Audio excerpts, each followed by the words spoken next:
Welcome to this step-by-step guide on how to register and submit for the e-Inovasi competition. Go to the website shown on the screen, sign up if you don't have an account. Otherwise, log in. Click e-Inovasi competition and choose new registration. Choose your type of competition and participation. Fill in your details.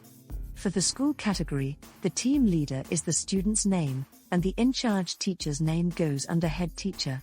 For other categories, fill in the team leader, project name, and institution details. Provide the project description, scope, and demo link. Choose your presentation language and click Next. Add your team members' names, with a maximum of 4 members. Tick the agreement box and submit. Our team will review your project and notify you by email once approved. Once you receive an email confirming your project's approval, proceed with payment. Click View and Make Payment, tick the policy box, and click Proceed with Payment. Follow the instructions for online payment. After completing the payment, click View and Make Submission. Insert your video link and upload your poster at the bottom. Then, click Submit Project. You have successfully completed the submission. Register now and showcase your innovation to the world.